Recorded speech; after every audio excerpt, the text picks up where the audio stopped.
भाई जितने साथी देखने लग रहे सबसे पहले सभी को राम राम। आज हमारे पास अपने घर पे गुरुजी पहुंचे हैं। रामानंद महाराज जी से तो सब परिचित होंगे, साथ में हैं स्वामी ऋषि आनंद। गुरुदेव अपना परिचय बताओ एक बारी। मैं स्वामी ऋषि आनंद और श्री बद्रीनाथ धाम में रहता हूँ 6 महीने। तो आगे शुरू करूँ? गुरुजी की मैं बताता हूँ। गुरुजी बद्रीनाथ धाम में 6 महीने रहते हैं। 6 महीने वहाँ बर्फ गिरती है, जिसके कारण वो हनुमानगढ़ रहते हैं। हनुमानगढ़ में भी गुरुजी का धाम है। ये मेरे से काफ़ी खपा हैं, काफ़ी नाराज़ हैं। इनका कहना ये है कि मैं भगवे के खिलाफ क्यों हूँ, मैं सनातन धर्म के खिलाफ क्यों हूँ, और मैं सनातन धर्म के खिलाफ इतना जहर क्यों उगलता हूँ। घर पर ही आए हैं, मैंने गुरुजियों को बुलाया, गुरुजी आप आओ, आप ही का घर है, बैठ के आराम से चर्चा करते हैं। और आप लोगों को एक बात और भी बता देता हूँ, इस साइड जो साथ में बैठे हैं रामानंद गुरुदेव, एक ये चोला धारण करने से पहले ये मेरे साथी भी रह चुके हैं और हम एक साथ अखाड़े में इकट्ठे रहा करते, रूम पार्टनर। बाद में ये गुरुजी बन गए, महाराज जी बन गए, इन्होंने चोला धारण कर लिया। इनकी इस चीज़ में रुचि होगी तो गुरुजी से हम कम बात कराएंगे, क्योंकि ये तो एक साथी भी हो गए, इसलिए हम बात कराएंगे गुरुजियों से। गुरुजी की बातों का मैं जवाब दूंगा। गुरुजी अब आप आदेश करो जो भी है। हाँ, तो मैंने मतलब आपकी वीडियो मतलब किसी सेवक के द्वारा मेरे को बताई गई बात कि ऐसे करके कि हर्ष शिकारा जी हैं जो सनातन धर्म के बहुत खिलाफ बोलते हैं और ख़ास करके भगवे के खिलाफ बोलते हैं। मैं ये इसी चीज़ के लिए यहाँ पे आया हूँ कि जब तक क्लियर ना हो तो तब तक कोई कदम नहीं उठाया जाता है। तो मैं ये क्लियर करना चाहता हूँ कि आप क्या वाकई भगवे के खिलाफ है, सनातन के खिलाफ है? गुरुदेव सबसे पहली चीज़ तो ये है, मैं भगवे के खिलाफ नहीं हूँ, मैं पाखंडवाद के खिलाफ हूँ। और पाखंडवाद में और भगवे में बहुत ज़्यादा फर्क है। पाखंडवाद में और सनातन धर्म में बहुत ज़्यादा फर्क है। ये फर्क जो जनता है उसको समझाना पड़ेगा और उसको समझना पड़ेगा। आपसे तो मेरी वार्तालाप भी हुई है, आप इस बात से एग्री भी हो जाओगे। मैं आपसे पूछना चाहता हूँ, क्या पाखंडवाद हमारे धर्म को कमजोर नहीं कर रहा? बिल्कुल कर रहा है। क्या पाखंडवाद से ही हमारे धर्म की पहचान है? नहीं नहीं नहीं। अच्छा, एक मेरा और सवाल आपसे। जी। कुछ कथावाचक जिनको आज की जनता भगवान मानने लग गई है, यानी कि वे कथावाचक एक अपनी एडवर्टाइजमेंट करने के लिए पैसे दे के मीडिया को बुलाते हैं और मीडिया के सामने बैठ के पर्चियां बना के लोगों का इलाज कर देते हैं और स्वयं के इलाज के लिए वो डॉक्टरों के पास जाते हैं। मैं आपसे पूछना चाहता हूं, जब आपके प्रांगण में, आपके मंदिर में या आपके मठ में कोई भी बीमार आदमी आता होगा, किसी को खांसी जुकाम बुखार है, मैं आपसे ये पूछना चाहता हूं कि आप झाड़े से ठीक करोगे? नहीं नहीं, देखो मेरी जो खुद की विचारधारा है, मेरे पास कुछ दिन पहले ही कोई आया था सेवक जी, तो उनके आधे सिर में कोई दिक्कत थी शायद। तो उन्होंने कहा कि ऐसे करके गुरुदेव मेरे आधे सिर में दर्द हो रहा है तो आप झाड़ा डाल दीजिए। मेरे को मतलब और तो कुछ सूझा नहीं, क्योंकि अपने को इन चीज़ों के बारे में पता ही नहीं, झाड़े के बारे में या क्या है क्या नहीं है। मेरे को जो सही लगा मैंने उसको बोला कि भैया मेडिकल स्टोर में जाना, 10 रुपये की 15 रुपये की टैबलेट आएगी, उसको लेना, ये आपकी समस्या दूर हो जाएगी। उस सेवक ने मुझे जो बात कही ना, मुझे बहुत हंसी भी आई और गुस्सा भी आया उस पर। उसने मेरे को बोला कि यदि आपको इन चीज़ों के बारे में नहीं पता है तो कृपया मुझे ऐसी सलाह तो ना दें। मतलब लोगों की मानसिकता ऐसी हो रखी है, झाड़े से ये बीमारियां ठीक होंगी जी। इसको वैसे आंधा शीशी का दर्द बोलते हैं। आंधा शीशी का जिसको दर्द हो, यानी कि आधे सिर में दर्द हो, उसका इलाज मेडिकल स्टोर से दवाइयां लेने से ही ठीक होगा, ना कि झाड़े से। आपका कहना ये है? अब एक बात और है, मैं आपसे पूछना चाहता हूँ, संत का, साधु का मतलब क्या होता है? भ्रम से निकालना। भ्रम से निकालना। भ्रम में बढ़ना तो नहीं होता होगा? पाखंडवाद क्या है? भ्रम में बढ़ना ही होता होगा। हाँ, जहाँ तक देखा जाए। अच्छा, तो मैं आपसे एक बात और पूछना चाहता हूं, जो आज के युवा हैं, जितने जो यूथ हैं, वो शिक्षा ग्रहण करने से पहले जी, मतलब उनकी शिक्षा में कोई रुचि नहीं, वे कहीं भी किसी पाखंडी के पास चले जाते हैं और उसको ये बोलते हैं, बाबा जी मेरी, बाबा जी की संज्ञा बोलते हैं उनको। आप लोगों को असली जो गुरुदेव उनको कोई गुरु नहीं मानता।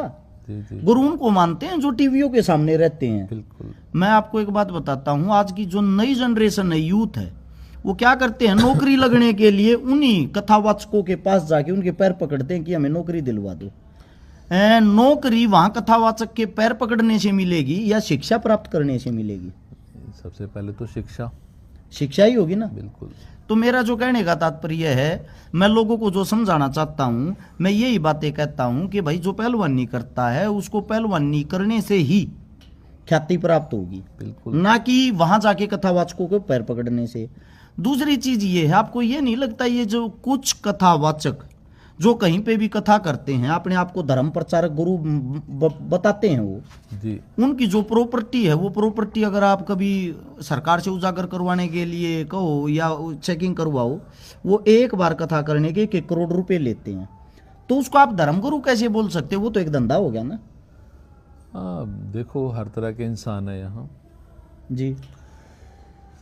अब दुनिया में 50% लोग भगवान को साक्षात भी उनके सामने प्रकट हो जाए ना, उनको भी ये कह देंगे कि आप साइड पे हो जाइए, थोड़े दिन के लिए मैं बैठ जाता हूँ। ये बात ठीक है। और समाज ये नहीं है कि सभी कथावाचक गलत हैं। ऐसे ऐसे कथावाचक भी हैं जिन्होंने दुनिया को सही मार्ग दिखाया है, सही मार्ग दिखाते आ रहे हैं और आगे भी दिखा रहे हैं। कुछ चुनिंदा ऐसे कथावाचक हैं, पर ज़्यादातर ऐसे भी हैं जैसा आप कह रहे हैं कि, और मेन है सबसे बड़ा कसूर तो दुनिया का है ना। यहाँ पुराने संत भी कहते हैं कि यहाँ बेवकूफ़ बनाने वाला होना चाहिए, दुनिया बेवकूफ़ बनने को तैयार पड़ी है। हमारा ये ही मेन मोटिव है गुरुदेव। जो दुनिया बेवकूफ़ बन रही है, हम ये चाहते हैं उस बेवकूफ़पने से बाहर निकले और सच्चाई से अवगत हो, सच्चाई को जाने।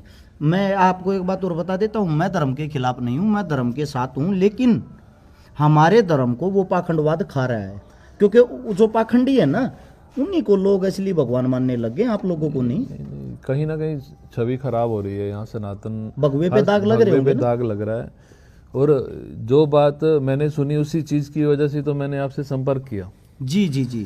कि सनातन के खिलाफ बोलते हैं और ख़ास करके भगवे के खिलाफ बोलते हैं कि वो भगवे का विरोध करते हैं। तो ये आप इस चीज़ पे थोड़ा सा मतलब ये क्लियर कीजिए कि क्या वाकई आप भगवे के खिलाफ हैं? गुरुदेव, मैं भगवे के खिलाफ नहीं हूँ।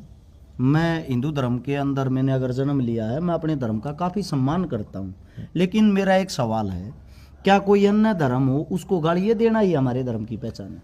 नहीं, हमारा धर्म सिखाता नहीं है। नहीं सिखाता ना हमारा धर्म। तो हम लोगों को इतना ही कहते हैं कि वे इंसान जो किसी धर्म को टारगेट करते हैं, वे हकीकत में साधु संत हो ही नहीं सकते, चाहे किसी भी धर्म के हो। वो सबकी अलग अलग विचारधारा है। अच्छा, मेरा एक सवाल और था सर जी।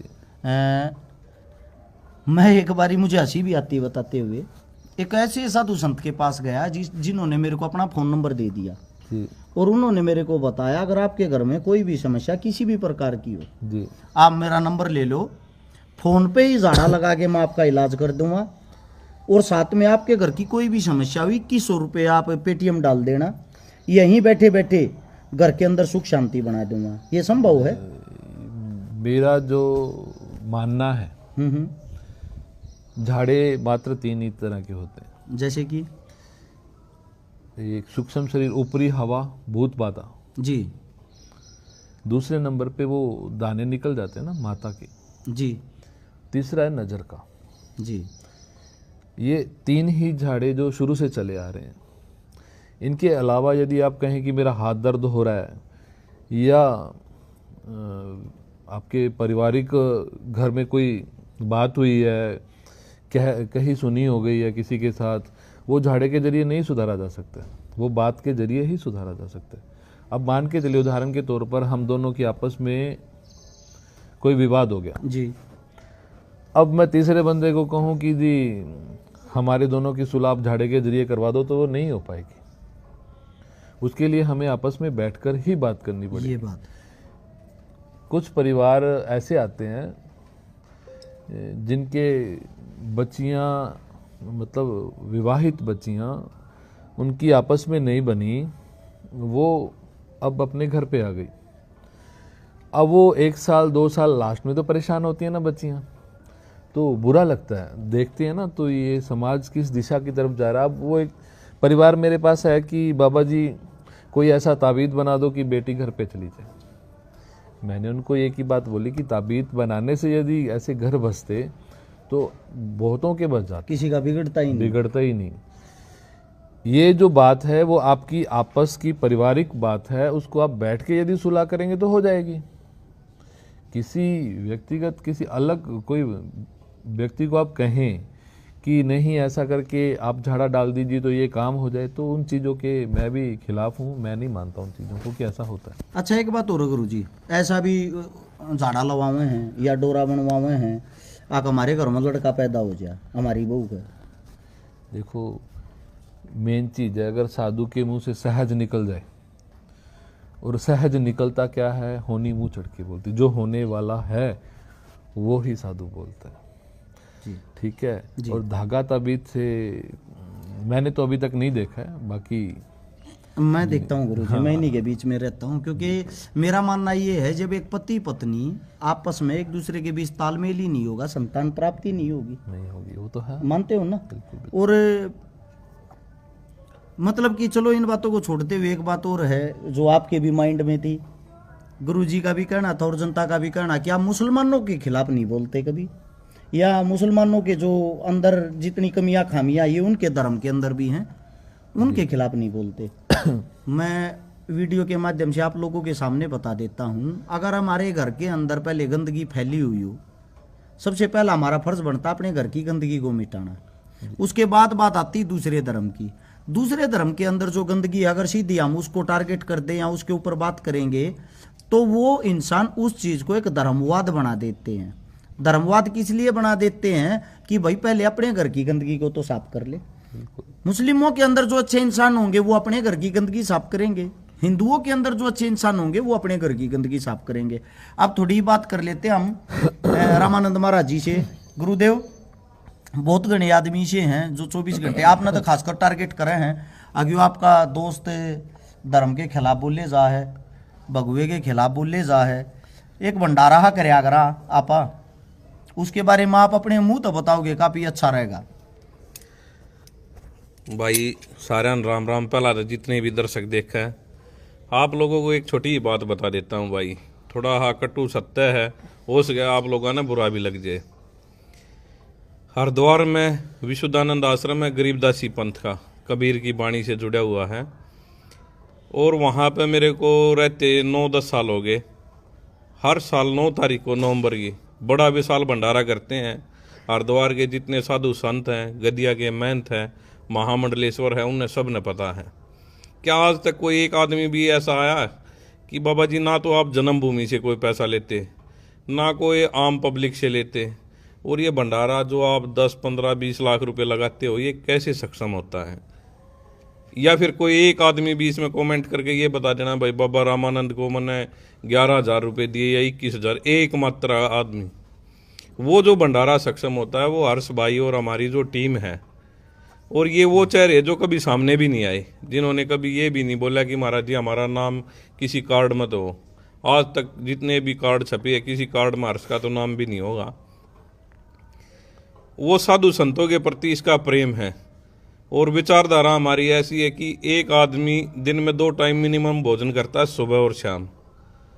तो 365 दिन है, तो 730 के आसपास 2 टाइम का भोजन हो गया।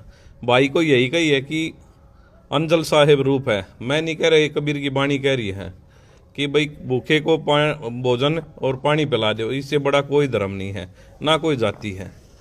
रही बात धर्म को लेकर, हिंदू मुस्लिम को लेकर, सपोज करो मेरा अटैक आ गया, अभी सोनीपत हूँ, डॉक्टर के पास जाएंगे तो मैं क्या डॉक्टर से ये पूछेंगे भाई बाबा जी का इलाज करना आप हिंदू हो या मुस्लिम हो? हर धर्म में अच्छे इंसान है, हर धर्म में बुरे इंसान है। आप ज़्यादा डीपली जाओगे तो आप लोगों ने बता देता हूँ, प्रयागराज में भी हमारा शिविर लगता है, उसमें भी हम डोनेशन करते हैं। और भाई आज भी कोई बच्चा पढ़ने का इच्छुक हो जो संस्कृत विद्यालय में, उसका रहना विशुद्धानंद आश्रम में रहना खाना फ्री है आपके बच्चे का। दूसरी बात कास्टिजन पा जाती है, जाट राजपूत या अलग अलग भाई मैं जाट परिवार से हूँ और संत बना हुआ हूँ। छारा मेरी जन्मभूमि है। 9 साल हो लिया, आज तक हमने तो पाखंड फैलाया नहीं। और कोई एक बालक भी ये कह दिया कि हाँ भाई बाबा जी ने कभी झाड़ा लगाया। ज़्यादातर ओलंपियन पहलवान मेरे टच में रहे हैं। अगर ऐसी कोई पावर है तो मैं अपने देश को बहुत ज़्यादा मेडल दिलाऊं भाई। या फिर चाहे कोई भी जो ये बाबा ये नहीं कहा कि भाई झाड़ फूक से हम ये हो जाएंगे, मैं उनके लिए हाथ जोड़ के भाई रिक्वेस्ट करूँगा कि बाबा जी जब आपके पास इतनी बड़ी पावर है तो आप इन पहलवानों ना आगे करो, ओलंपिक में मेडल लेकर आओगे, उसमें भारत देश का नाम भी होगा। तो बहुत सी बातें ऐसी है जो सोशल मीडिया पर हम दिखाते नहीं, ना बताते, जिसके कारण हम ये सोचते हैं कि भाई अपना सनातन ही पीछे जाएगा।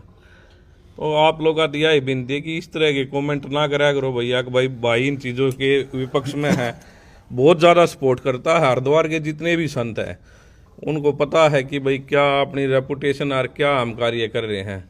तो अपनी एक मुहिम है कि समाज को एक अच्छा मार्गदर्शन करवाना है और अच्छे रास्ते पे।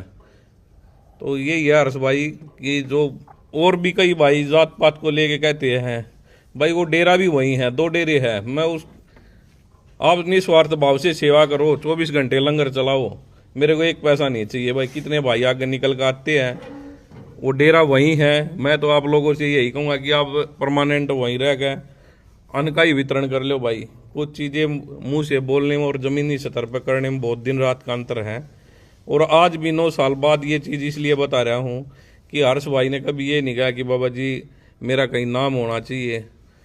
और जो विपक्ष में बोलते हैं कि भाई महाराज जी ये तो सनातन के विरुद्ध है, सनातन के विरुद्ध नहीं है भाई, पाखंडवाद के विरुद्ध है। और यहाँ नहीं कह रहा, ये हरिद्वार में बड़े बड़े मंचों पे भी कही है। संत कौन है जिसको ना कोई अपना, ना पराया, ना गर्मी, ना सर्दी, ना किसी से कोई द्वेष भावना। संत की डेफिनेशन ये है कि भाई संतोष, वो किसी के अंदर है नहीं। मायाधारी संत हो रहे हैं, किसी ने 500 रुपये या 1100 दे दिए, उसने गले लगाते हैं। कोई 10 रुपये देने वाला या फ्री में दर्शन करने वाला तो भाई बाहर दे धक्के मार के काट दे हैं।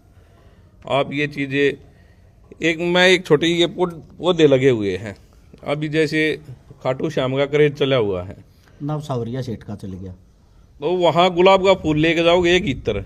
यार जिस परमात्मा ने इतनी बड़ी दे दी मालिक ने, वो क्या हमारे गुलाब के फूल से खुश होगा भाई? अब इस पर भी नहीं कहोगे बाबा जी गलत बोल रहा है। फूल पे मैं बोलूँ थोड़ा जी सा। जी जी जी जी। असल में कौन सा फूल चढ़ाने की बात हुई है? गुलाब का नहीं, जी, ग्रंथों में किस फूल को चढ़ाने की बात हुई है परमात्मा को? वो तो आप ही बता पाओगे गुरुदेव। हृदय कमल। हृदय कमल जो सबके पास है, एक ही फूल है सबको परमात्मा ने दिया है, वो है हृदय कमल। वो चढ़ाने से मतलब अपने आप को अर्पण करने से ही परमात्मा संतुष्ट होते हैं। यदि अर्पण करना ही है तो अपने मन को अर्पण कीजिए। अपना मन देने वाला, हम जिसको मन दे देते हैं ना वो हमारा गुलाम हो जाता है। नियम है, मन देने वाला दूसरी लेने वाला, कई सॉरी, चीजें जिसको हर्ष मन भाई, दे दिया वो गुलाम हो जाता है। जैसे जो हमारे पिताजी थे, दादाजी थे या बड़े बुजुर्ग थे, हनुमान चालीसा करते हैं। अब कोई एक नया लड़का आवा है, वो कह दे जी इसमें तो ये 4 सेंटेंस गलत है, तो क्या हमारे बड़े मूर्ख थे भाई जो उसका दोनों चीज़ों को मानना? गीता में लिखा हुआ हानि लाभ जस अवजस और जन्म मृत्यु, ये 6 चीज़ें कभी भी नहीं कोई टाल सकता। या तो वो गीता झूठी है, या फिर जो ये पाखंडी बाबा ये नहीं कहा भाई तन्ने मन ने तू मौत से बचा दिया, मैं तेरा ये कर दूंगा। गीता को आप पढ़ोगे तो इसमें यही आओगा कि हानि लाभ जस अवजस और जन्म मृत्यु, इनको कोई नहीं टाल सकता। तो मैं एक ही बात कहता हूँ, प्रेम का संदेश है। और भाई ये कमेंट कर तो कोई भी कर दे, जमीनी सतर पर अच्छा कार्य करके दिखाओ। आप अपनी नगरी में करो, अपनी जन्मभूमि पे या अपने सर्कल में जो भी आपका क्षेत्र पड़ता है उसमें सभी को। अभी गौ माता का देख लो भाई, बोल रहे हैं गौ माता को राष्ट्र माता। सबसे ज़्यादा अगर मीट अगर वर्ल्ड में बिक रहा है तो भारत देश पहले नंबर पे है, दूसरे पे पहले या दूसरे पे है। तो जो पढ़े लिखे बच्चे हैं उनको तो पता है क्या चल रहा है। कुछ लोग झंडा उठा लेते हैं ना जी। और मैं तो ये कहता हूँ जब अपने यही चीज़ें हैं तो आप डीपली जाके देखो इसमें रियलिटी क्या है। अब एक बात और पूछनी गुरुजी, आप दोनों से पूछनी है, जी जी। सत्य जवाब देना है। वैसे गुरु का कार्य सत्य बोलना ही होता है। क्या आप लोग जो शिक्षा लेते हो उसके अंदर ये सिखाया जाता है कि मुस्लिम हमारे दुश्मन है या मुस्लिमों को गालियां देना ही हमारा असली धर्म माना जाता, धर्म की पहचान मानी जाती है? नहीं नहीं, हमें तो नहीं सिखाया जाता। आपको? भाई हमें हमारे गुरुजों ने ये कभी नहीं सिखाया कि आप हिंदू मुस्लिम करो, सिख ईसाई करो। महाराज जी ने, कबीर साहब ने तो ये भी कही है, राम कहो अल्लाह कहो सब एक है। मैं नहीं बोल रहा, ग्रंथ बोल रहा है। जो भाई पढ़ना चाहता हो उसको अपने कबीर की वाणी में भी है, गरीबदास की वाणी में भी है। तो जो संत लोग हैं ना, संत का के लिए सब अपने हैं भाई। विश्व का कल्याण हो ऐसी जो चर्चा होती है तो वो सनातन धर्म में होती है। एक और सबसे मतलब मूर्खता का परिचय कुछ लोग दे रहे, आप लोगों को बता देता हूँ। मथुरा के अंदर होली खेली जाए अगर इस टाइम पे, और होली जो है अगर वह काफी फेमस है पूरे विश्व के अंदर। अंग्रेज भी वहाँ होली खेलने के लिए आते हैं, इतनी फेमस अलग अलग देशों से। अब उस होली के अंदर वह होली 1 महीना पहले ही शुरू हो जाती है। आज से 6-7 साल पहले मैं भी गया था वो होली खेलने के लिए या देखने के लिए। मेरा काम तो देखना, मैं खेलना नहीं है। मैं हर मंदिर मस्जिद गुरुद्वारे में जाता हूँ और मैं देखता हूँ यहाँ की सभ्यता कैसी है, यहाँ के प्रोटोकॉल कैसे हैं, कैसे कार्य होता है, ये चीज़ें देखने के लिए मैं जाता हूँ। वहाँ मैंने देखा वहाँ के जो आदमी हैं, हालांकि मैंने बोला नहीं, बोलता तो ये सोचते धर्म के खिलाफ इसी को बोलना आता है। क्या करते वहाँ के जो रहने वाले आदमी हैं, सभी को तो नहीं बोल सकते, कुछ आवारा तत्व हमारी जो बहन बेटियाँ जाती हैं उसके अपने जो शरीर में मतलब कि हम जिन अंगों का नाम तक नहीं ले सकते, उन अंगों पर वो इंसान प्रहार करते हैं। पानी लगाओगे, रंग लगाओगे, ज़बरदस्ती करेंगे। उनकी एक गैंग होती है, अगर आप उनको रोकोगे तो आपकी पिटाई करेंगे, लड़की के साथ ज़बरदस्ती करेंगे। मैं 6 साल तक नहीं बोला, मैं गया था 2019 में, लेकिन आज दुनिया भर की वीडियो चल रही है अब सोशल मीडिया पे। हाँ, मैंने भी देखी होगी। जापान की एक लड़की के साथ तो इतना बुरा किया है, मतलब वो बेचारी क्या बताऊं मैं, बुरे तरीके से उसको एक उसके साथ जबरदस्ती करी गई है। क्या यह है हमारे धर्म की पहचान है?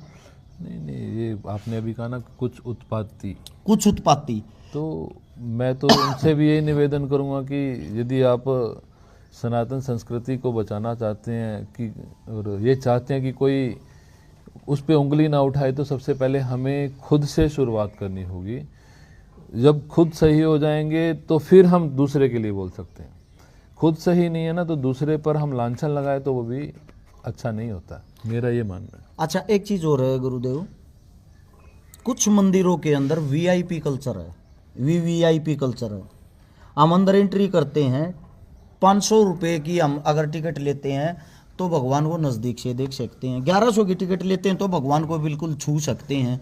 1100 की टिकट वाले के गले में जो भी वहाँ बैठा हुआ पंडित होगा वो माला भी डालेगा, उसकी आरती भी करेगा। यानी कि इसका मतलब भगवान भी पैसों वालों का हो गया, गरीब आदमी तो दूर दूर से देख सकता है। वो महाराज जी बताएंगे। क्या कहना चाहोगे गुरुजी इस बारे में? हर्ष भाई, पता है क्या है, भ्रमण लिया है। गुरुजी कहते थे पहली यात्रा भ्रमण, दूसरी में ये मूर्ति पूजा जाप आ जाए, और तीसरे में अपने आप में खो जाओ। आप जहाँ भी बैठे हो वहीं भगवान है, हर एक आदमी में भगवान के कण है। तो प्रथम यात्रा करी, देखा भी अपने, जैसे महाकालेश्वर गए, रात को 3-3 हज़ार रुपये में, 4-4 हज़ार में वहाँ टिकट दे रहे हैं। 5100 में भी? हाँ, 5100 में भी। और मैं भी गया था, देखा था, मैं वहाँ 6 घंटे बैठा रहा। तो जो काउंटर पर था वो बाहर निकल गया, बोला बाबा जी क्या देख रहे हो? मगर मैं ये देख रहा हूँ कि मेरे भाई यहाँ गरीब आदमी की तो फिर एंट्री नहीं है जिस हिसाब से आप देख रहे हो। दूसरा, अभी नेपाल यात्रा की है, वहाँ ये चीज़ देखने को मिली, मुक्ति धाम और मोक्ष धाम और पशुपतिनाथ मंदिर, वहाँ कोई डोनेशन नहीं है। आप अपनी मर्जी से कुछ देना चाहते हो एक अलग बात है, मांगते नहीं। यहाँ तो अभी आप तीर्थ में किसी पे चले जाओ, मैं उदाहरण के तौर पे हरिद्वार की बता देता हूँ। गंगा जी में एक छोटा गिलास देने लगे जी, दूध विसर्जित कर दो आप 20 रुपये। फिर आप जैसे ही स्नान करके निकलोगे, आपको तिलक लगाने वाले पहले खड़े में लगे, वो भी ज़्यादातर लड़कियां में लगी कि जी ये तिलक लगवा लो। भाई ये चीज़ें पाखंड को बढ़ावा दे रही है, और पाखंड को रोक लोग रहे नहीं। कई जगह मंचों पे बोला तो एक बड़े महापुरुष ने मेरे को भी कहा कि पहलवान आप तो कुछ भी नहीं हो। महाराज जी गरीबदास जी जो छुड़ानी धाम से हुए, उन्होंने इसको लेके गाड़ी लिखी है, जो मैं सोशल मीडिया बताऊंगा तो कुछ ये भी कहोगे भाई, आप उसको पढ़ना कि पूर्व से पश्चिम, पश्चिम से उत्तर दौड़े दौड़े। तो उसमें ये चीज़ दिखाई गई है कि जब हमने परमात्मा का भजन करना है और हम संत बने हैं, तो हमने लोगों को अच्छा रास्ता दिखाना चाहिए, ना कि भ्रम में। दूसरा मंदिरों की बता देता हूँ। कहते हैं भगवान अंदर बैठे हैं, शाम को ताले लग जाते हैं हर एक मंदिर में। जब हमारे परमात्मा में इतनी शक्ति है तो ताले क्यों लगाते हो फिर आप लोग? मैं एक छोटी बात पूछना चाहता हूँ, जब हमारे घर के अंदर हमारे माँ बाप बैठे हैं तो हम उनको बाहर बंद करके थोड़ी ना जाएंगे कि भाई हम शहर में घूमने जा रहे हैं या कहीं जा रहे हैं। जब हमने ये पता हमारे माँ बाप बैठे हैं तो वो चौकीदारा करेंगे। पाखंड को ऐसे बढ़ावा दिया गया है कि ये बढ़ता ही जा रहा है, और अगर इसको नहीं रुका तो हमारा तो टाइम कट जाएगा। जो आने वाली पीढ़ी है ना वो विनाश की तरफ जा रही है। आपको एक और बात बता दूं, मुस्लिम कंट्री से हिंदू, ये हिंदुस्तान में हो चाहे अदर कंट्रिया में एक ही शब्द है, सलाम वालेकुम। उधर से आवाज आओगी वालेकुम सलाम। हमारे यहाँ डंग डंग पे पैतरे बदल दिए जाते हैं। आप वृंदावन चले जाओ, राधे राधे जय श्री कृष्ण। आप खाटू श्याम चले जाओ, जय श्री श्याम। आप बद्रीनाथ चले जाओ, जय बद्री विशाल। आप केदारनाथ चले जाओ, जय। तो हमारे जो बड़े हैं उन्होंने हमें बांटने का काम किया है, ना कि एकजुट। अब आप सारे समझदार हो, जिनके मुंह से एक चीज निकलेगी वो ठाडे तो बनेंगे। हमारे अंदर पंथों में ही द्वेष भावना है कि किसी ने मेरे को बोल दिया आदेश, मैं इधर से बोलूँगा सत साहिब, और किसी को ने मत्था टेक दे महाराज। तो हमारे जैसे गद्दी पे विराजमान होते हुए भी कभी ये अहंकार नहीं करते। कभी कोई डीपली जानता हो उससे पूछना। एक ने भगवान कलर डाला वो अपने आप को। अब जैसे प्रयागराज में क्या दिखाया गया था, हमारी संस्कृति हमें ये कह रही है कि माँ बाप से बड़ा कोई भगवान नहीं है, और वहीं एक विपक्ष में ये कह रहा है कि माँ बाप को मत मानो। उसको इतनी टीआरपी दे दी गई कि सबसे ज्यादा वही हाईलाइट हुआ। और या तो आपके ग्रंथ झूठे या जो वो कहने लग रहा है उसको आप एक चीज को ही चुनो ना। तो पाखंड का बहुत ज्यादा प्रचार हो रहा है, और इसी कारण भाई। और दूसरी बात समझ नहीं आ रही हर्ष भाई, हर 40-50 किलोमीटर पे एक ना एक पॉपुलर आदमी बैठे हुए हैं हरियाणा में ज्यादातर खासकर। फिर भी दिल्ली के मर्डर हो रहे हैं और वो सत्संग भी कर रहे हैं, तो प्रेम की भाषा समझा रहे हैं। हालांकि मैं तो किसी को नामदान देता नहीं हूँ। उसका कारण यही है कि झूठ अपने से बोली जाती नहीं, और भाई झूठा दिखावा मैं कर नहीं सकता। अभी की जो प्रेजेंट की स्थिति है, आगे भविष्य के गर्भ में क्या है वो बाद की बात देखेंगे। अब टोटल बातों का निचोड़ ये है, जो भगवाधारी हैं पाखंडवाद के खिलाफ वो भी हैं। यानी कि पाखंडवाद ही किसी भी धर्म का सबसे बड़ा दुश्मन है। अब मोटी मोटी एक दो बात मैं भी बता दूं गुरुजी। मेरा मानना ये है, लोग ही मतलबी हो गए हैं। अगर खाटू श्याम की लहर चल रही है, रील्स चल रही हैं, वीडियो अच्छी चल रही हैं, व्यू अच्छे आ रहे हैं, तो खाटू श्याम के पीछे लग लिए। 2025 में 40 किलोमीटर लंबी लाइन खाटू श्याम में लग रही थी। अब 2026 में खाटू श्याम में उसके अकॉर्डिंग 7% पब्लिक भी नहीं गई। क्यों? अब हवा चल गई सेठ सावरिया की। अब मेरा मानना ये है, जो जनता है वो जाती है ज्यादातर रील बनाने, उसको धर्म से कोई लेना देना नहीं है। उससे दूसरी चीज ये है, भगवान को इंसान, आम इंसान याद कब करता है? आम इंसान जब याद करने लग गया जब मजबूरी में फंस रहा हो। कोई मर्डर कर दिया, उड़ जा का जोड़ गए, भगवान बाहर ले काट। उल्टा काम कर दिया हो, हे भगवान बाहर निकाल। अब सोचने का विषय ये है, जब आप भगवान को मतलब में याद करते हो तो आप मतलबी हो, आप धार्मिक नहीं हो। हर्ष भाई कुछ जो है ना, हमारे जो सोशल मीडिया के चर्चित चेहरे हैं, जैसे अब हरिद्वार से कावड़ का सीजन आ जाएगा, जो हमारे बड़े जो एक लोटा जल लेकर आते थे, आज उसको हम क्विंटला में लेकर आने लगे। ये क्रेज कब से चला? मात्र 3 या 4 साल से, रील्स के माध्यम से। हाँ, और जो गेम से रिलेटेड है या कोई भी जानता, वो कमर का बहुत नाजुक सौदा होता है भाई। जब एक आदमी में वजन 50 किलो है, लोड उठा रहा है 1 क्विंटल, और कम से कम 15 दिन कंटिन्यू चलेगा ना, वो बॉडी को वार्म अप कर रहा है। पीछे सोनीपत की ये घटना है, वो भाई पेन किलर खाता रहा और युवा अवस्था में ही मर गया। अब पाखंड को तो हम खुद बढ़ाने लग रहे हैं। मैं ये नहीं हूं कि कावड़ के खिलाफ हूं। कभी आप हरिद्वार आओगे तो 6-7 दिन वहां फ्री में लंगर चलता है, विशुद्धानंद आश्रम है।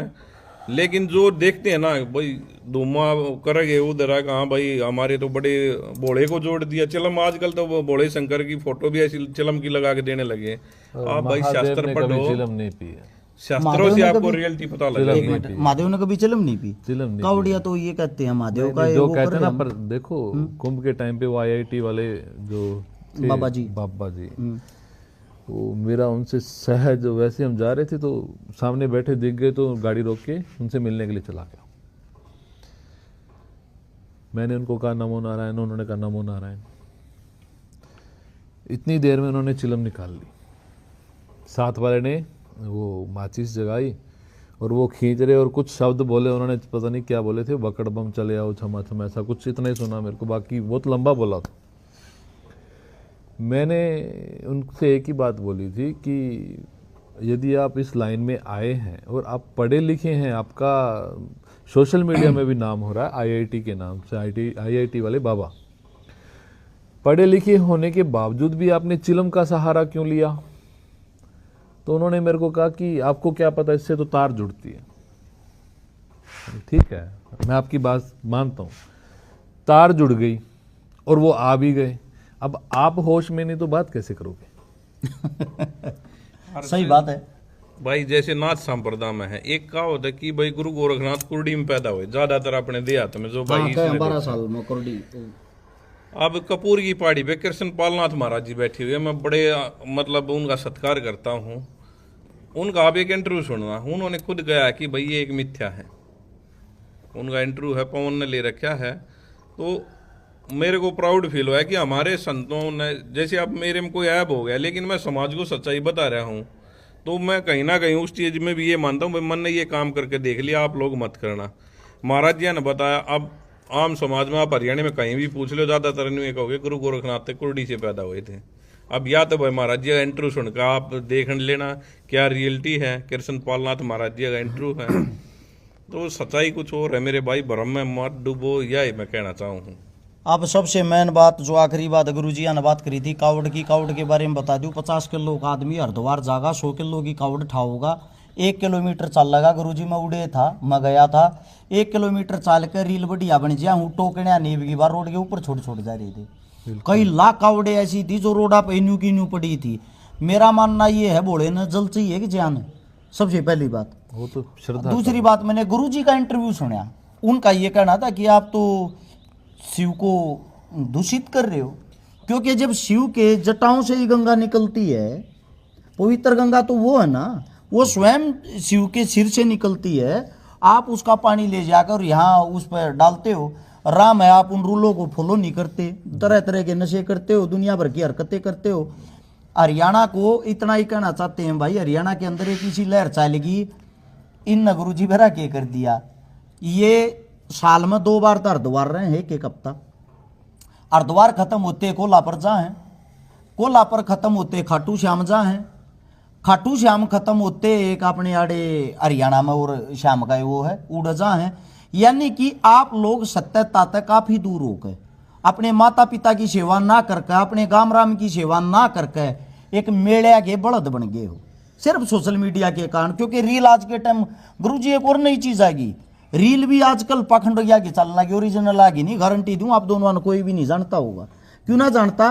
क्योंकि ना तो आप नशे की ऐड करते, ना लोग आते न्यू बताते भोड़ा कस मारा करता KPR था, ना आप झूठा प्रचार करते। मैं गारंटी देता हूं आप दोनों न जब मशहूर होना है, फेमस होना है, एक झूठा प्रचार कर दो कि तो 40-50 फुट नीचे दबुआ का मूर्ति उड़े तो मूर्ति कटवा दो, स्वयं भगवान प्रकट हुए हैं, अगले दिन देखना आपके द्वार पे भीड़। 4 झूठ बोल दो आशीर्वाद से, मैं ये कर दूंगा और वो कर दूंगा। यानी कि सत्यता का जो जीवन होता है, ओरिजिनलिटी जो साधु संतों की है, वो काफी परे हो चुकी है। दूसरी बात ये है भाई, जितने जो भी साथी इस वीडियो को देख रहे हैं उनसे एक ही बात कहेंगे, हम पाखंडवाद के खिलाफ हैं, सनातन धर्म के नहीं। हमारा धर्म बहुत ही खूबसूरत है, उस धर्म को बदनाम और खराब मत करो। यह हाथ जोड़ के मेरी भी विनती है और ये गुरुओं की भी विनती है। इतना ही कहना चाहूंगे, डॉक्टर के जाए तो काम चल रहेगा, बाल नाई के तो जाए तो कटेंगे, इलाज कोई भी हो वो डॉक्टर ही करेगा, लोहे का काम लोहार ही करेगा, हर चीज का समाधान गुरुओं के पास नहीं है। एक चीज मैं और बता देता हूँ। हाँ, कुछ चीजें जैसे ऐसे होती हैं जहाँ डॉक्टरी भी फेल हो जाए, जैसे कि शरीर में कुछ अजीबोगरीब हरकत हो रही है, पाखंड के बारे में नहीं बोल रहा हूँ, वो मैं समझ गया। हाँ, कुछ गतिविधियां ऐसी होने लग जाती हैं। अब जैसे होलाष्टक चल रहा है, इन दिनों की बहुत महत्वपूर्ण चीज़ें हैं, वो कभी मैं फिर चर्चा करूंगा, आपकी वीडियो लंबी हो जाएगी। पर जो काम डॉक्टर ने करना है वो डॉक्टर ने ही करना है। मेरा कहने का ये मतलब है कुछ चीज़ें होती हैं जो डॉक्टर के बस से बाहर होती हैं, और वो भी वो ही शख्स कर सकते हैं जिन्होंने साधना की है, तब की है। हमारे जैसे अभी एडमिशन हुआ है, कल के आए हुए हैं, हमारे जैसे के पास कोई आके कहे कि आशीर्वाद दे दो, ये हो जाए, तो नहीं होने वाला। एक ये चीज मैं भी बताता हूँ गुरुदेव, आपकी जो बात आपने कही, जो धरण डेग जा भाई, धरण डॉक्टर तो ठीक नहीं होगी, गांव का कोई वैद्य को देसी आदमी उठा देगा जिसको ज्ञान होगा। उससे दूसरा मैं खुद बता देता हूँ, एक कहावत है, ओड़ा कोई हो रहा हो, उल्टा जन्म जिसका हुआ, जैसे मेरा हो रहा है, मैं उल्टा पैदा हुआ था, तो अगर यहाँ पे एक विध निकलिया करे, उसको झाड़ना है तो जो उल्टा पैदा हो रहा है उसका 7 बार अंगूठा लगा दो, आराम हो जाएगा। आराम होता भी है। तो इसके पीछे कोई ना कोई साइंस होगा। चुक पड़ती, चुक बोलते हैं आंख में, नहीं चुक शरीर में होता है। अच्छा, चुबक। हाँ चुबक होगा, वो जो अरोड़ा कास्ट में चुग होते हैं, ठीक है, वो आपने बताया ना, मैंने भी सुनी है बात कि वो यदि अंगूठा लगा दे तो वो चुग ठीक हो जाती है। तो होगा, ये चीजें जो चीज है तो है। अब इनको हम प्रपंच नहीं कह सकते, पाखंड नहीं कह सकते। पाखंड नहीं, कुछ चीजें साइंस होती है। साइंस के तौर पर बता दूं, घर के बाहर नींबू मिर्ची लटका दिया रहे, नींबू मिर्ची लटकाने से घर की रक्षा कैसे होगी, लोगों की सोच है ये। उस रक्षा का कारण है, उसका कारण क्या है, नींबू के अंदर साइंस पढ़ना, कुछ ऐसी एक्टिविटी होती हैं जो मिर्च के साथ मिलके वो फैलती हैं, जिसके कारण बुराइयां हमारे दरवाजे तक नहीं आती। ये कोई टोटका नहीं है, ये साइंस है। दूसरी बात, कुछ आदमी, मेरा मानना ये गुरुजी इतने मूर्ख हो गए हैं, आपको बता दूं, कहते हुए भी शर्म आने लग रही है। यानी कि नदियां जो है, नदियां में जाकर तो दूध ने वो करे हैं, डालन लाग रहे हैं, मूत्र ने पीण लाग रहे हैं, लेकिन भगवान जो मानो हो आप, या हमारा जो धर्म मानो, उसने ये चीजें इसलिए उल्टा हो गया भाई, ये ऐसे बनाई थी, दूध न पीवो, मूत्र ने नहीं। कुछ चीजों को आप लोगों को समझना पड़ेगा। हर्ष भाई, जैसे भिक्षा थी अहंकार को तोड़ने के लिए। जैसे अपना जाट कुल में जन्म हुआ, मीडियम परिवार से, तो ये अहंकार ना रह जाए कि भाई रोटी तो मेरे घर में भी थी। तो प्राचीन जो संत होते थे वो ये कह देते थे कि आप 3 ग्राम आ गया, 5 ग्राम आ गया, भिक्षा लेकर आओ भाई। उसमें क्या है, अपना मान, जैसे हमने ये महसूस ना हो, वो एक सामान लेने के लिए अहंकार को, कि भाई देखो यार, आज से 10 साल पहले मैं कुछ और था, अध्यात्म को पढ़ने के बाद आज कुछ और हूँ। तो संत लोग आजकल ये भिक्षा का ऐसे कर दिया, हर एक चौराहे पे, हर एक शहर में, हर एक जगह पे 10-5 तक खड़े रह गए, और इस भगवे को भी बदनाम कर रहे हैं। रोकने वाला कोई है नहीं भाई, अगर भाई रोक टोक हो कुछ। भिक्षा के ऊपर एक बात मैं भी बता देता हूँ, मेरा जो मानना, मैंने जो पढ़ा, भिक्षा का मतलब ये था कि साधु संत सबको एक नज़र से, एक आंख से देखते हैं। हर गांव के अंदर किसी भी जाति का परिवार हो, सबके घर भिक्षा लेने के लिए जाते थे, ताकि सबकी रोटी वो खाएं। सबको ये इस चीज से संदेश देते थे कि सब एक समान है भाई, किसी का रोटी अन्न पानी अलग नहीं है। दूसरी चीज ये है, आप जाओ शनिवार ने, मंगलवार ने रेलवे स्टेशन सोनीपत, बता दूं, ज्ञान नगर में मैं रहा करता गुरुजी, रेलवे स्टेशन के पास में, वहां पर जो बिहार से आए हुए आदमी हैं वो दिहाड़ी नहीं करे आते शनिवार मंगलवार को, वो एक भगवा रंग समवारे थे और तेल की बाल्टी लेते थे और स्टेशन पे निकल जाते थे, आशीर्वाद दे देकर शाम तक 5-6 हजार रुपये वे इकट्ठे कर लिया थे। क्या आप उसको भगवा या भगवान मानोगे या साधु संत मानोगे? वो उन लोगों का कमाने खाने का जरिया है। और ऐसे आदमियों ने जो रियल के साधु संत है, उनकी छवि को भी धूमिल और बदनाम कर दिया। कहना इतना है, पाखंडवाद और धर्म दोनों अलग चीज है, ये आप लोगों को समझनी पड़ेगी। हमारे मुख से कोई गलत शब्द, गलत बात निकल गई हो, हाथ जोड़ कर क्षमा चाहते हैं। एक मेन बात मेरी तरफ से, बद्रीनाथ जब भी कोई जाए, गुरुजी हैं, गुरुजिया का वहां पे धाम है, क्या नाम है गुरुजी, अच्छे से बताओ। आश्रम है, आश्रम साधु सुधा आश्रम है, साधु सुधा आश्रम है, जो मंदिर के काफी नजदीक है। जब भी जाओ गुरुजी से जरूर मिलके आना। और गुरुजी अपना आश्रम कहाँ पे है? हरिद्वार में बता दो भाई। हरिद्वार में विशुद्धानंद आश्रम है बसंत गली पे, और एक सप्तऋषि घाट पे, 2 आश्रम अपने हरिद्वार में है। बाकी मैं पंजाब, राजस्थान अनेक को जगह है। अपने कुटिया में एक चौकीदारा करते रहते हैं, प्रारब्ध है हमारा। ये गुरुजी कई आश्रमों के मालिक हैं, ये गुरुजी कई आश्रमों के मालिक हैं। बात इतनी है, गद्दी के मालिक हैं, चलो आश्रम के नहीं है। देखो ये भी एक बहुत गलत मानसिकता है। संत बिल्डिंग का मालिक नहीं होता है, क्योंकि बिल्डिंग समाज की है। कहने का तात्पर्य ये है, जो बिल्डिंग वो आप लोगों ने बनवाई है, उसको संभालने का कार्य इन लोगों का। जब ये नहीं रहेंगे, इनके कोई न कोई शिष्य आके उसको संभालेंगे, आश्रम वही रहेगा। गद्दी पे जो बैठने वाला अधिकारी वो चेंज होता रहेगा। एक चीज जो लोग मतलब अंधविश्वास, कुछ लोग जैसे सही चीज को भी अंधविश्वास कहते हैं, उसके लिए जी जैसे कि पीपल के पीपल के पेड़ को जल चढ़ाना, क्या लोग कहते हैं कि अच्छा होता है, पर उसके पीछे का जो कारण है, कहते हैं कि कोई भी कार्य करो उसका पहले मीनिंग पता होना चाहिए कि इसका मीनिंग क्या है, क्यों ये कार्य किया जाता है। पीपल को किसका दर्जा दिया है सबने? विष्णु का। विष्णु का। और विष्णु कौन है? पालनहार। अब इस चीज को हमारे पूर्वजों की बात कर रहा हूं, कितने अच्छे तरीके से उन्होंने इस चीज को मैनेज किया हुआ है। वृक्ष हमें क्या देते हैं? पीपल तो ऑक्सीजन देता है और 24 घंटे 24 घंटे। हाँ, संडे के दिन आप जल नहीं चढ़ाओगे, उसका व्रत है। बाकी आप पूरा हफ्ता डालिए, 6 दिन डालिए और एक दिन जल नहीं डालना है, उसका व्रत है। और वो एक दिन का गैप क्यों रखा? पानी सूख जाए, अगर उसको लगातार समय लगे। समय मिले। हाँ, ज्यादा पानी होने से उगड़ भी जाएगा ये ना। जो चीजें थी, ये सिर्फ देखो, पालनहार वही है जो हमें प्राण ऊर्जा दे रहे हैं, जिनकी वजह से हमें प्राण ऊर्जा मिल रही है, इसलिए उन्हें विष्णु का दर्जा दिया है। अगर आपको कोई कहे कि पीपल में जल चढ़ाने से ये पुण्य मिलेगा, पुण्य एक ही मिलेगा यदि आप वृक्ष को बचाते हैं, तो आपके फेफड़े कभी कमजोर नहीं होंगे, आपके शरीर में कभी ऑक्सीजन की कमी नहीं होगी। हर चीज़ का एक मीनिंग है, हर चीज़ का एक फल है। जैसा आप कार्य करेंगे वैसा आपको फल मिलना है। ये नहीं कि आप पीपल को जल चढ़ाने से आपको पैसा मिल जाएगा या XYZ गाड़ी मिल जाएगी, कोठी मिल जाएगी, ऐसा नहीं, कुछ नहीं। जैसा आप कार्य कर रहे हैं वैसा फल मिलेगा। मेरा ये कहना था कि उसको आप दूसरे हिसाब से मत चलिए कि मुझे किसी ने कहा धागे बांधने से शादी हो जाएगी, नहीं, ऐसे पूजने मत से कुछ होगा।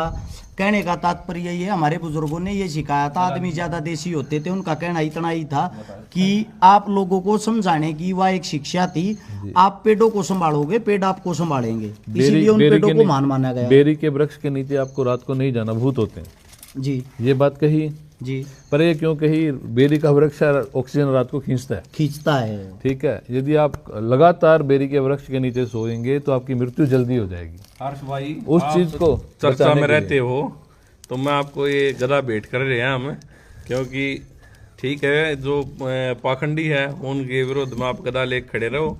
और कभी सनातन पे बात आई जो रियलिटी है, तो ऐसा नहीं है। बड़े बड़े साधु संत हैं, वो क्यों नहीं बोले? आप चीज ने एक नोट करी हर्ष के खिलाफ, उनको पता है कि ये रियलिटी बोल रहा है ना, तो ऐसी बात नहीं है। भाई संतों को अगर ये चीज लगती तो रोक सकते थे कि भाई आप ऐसा ना करो। उन्हें पता है कि भाई रियलिटी बोल रहा है, तो हम आपको ये गदा देते हैं। और ऐसे ही आप अपनी जगह पे रहिए और सच के साथ रहिए। आपने बहुत अच्छी लाइन है, और कम रियल हीरो होते हैं जो रियलिटी को समाज में बताते हैं, ना तो भाई पाखंडियों का अपना कोई विरोध भी नहीं करता। वीडियो ज्यादा लंबी हो जाएगी, इतना ही कहना चाहेंगे। आगे फिर मिलेंगे गुरुजी, फिर चर्चा करेंगे अपने धर्म को लेके। दूसरी बात ये है, आप लोगों को बता देता हूँ, पाखंडवाद के खिलाफ बोलने पर किसी भी धर्म गुरु ने हमारा मतलब खिलाफत नहीं की, या हमारे को ये नहीं बोला कि आप गलत कर रहे हो। हमारे खिलाफ कौन बोल रहे हैं, एक बार उनकी प्रोफाइल या आइडिया चेक करना। वे इंसान हैं जो एक नंबर के नशेड़ी हैं, जो समाज पढ़ने का कार्य करते हैं, धर्म के नकली ठेकेदार बनकर अपनी दुकानदारी चला रहे हैं। और उनका कार्य आप आज भी और 5 साल पहले भी चेक करना। कुछ साथी तो ऐसे हैं, पहले नचनिया का काम करते थे, गालियां देने का कार्य करते थे, उनको उस चीज में ख्याति प्राप्त नहीं हुई, फेमस नहीं हुए, तो उन लोगों ने भी एक धार्मिक ठेकेदार बन गए। ऐसे आदमियों से बचो। हमारे संस्कार नहीं कहते किसी भी धर्म को हम नीचा दिखाएं। आप सभी ने इतने प्यार से हमारी बातें सुनी, आप सभी का धन्यवाद। राम राम, जय हिंद। अच्छा लगे वीडियो को शेयर कर देना।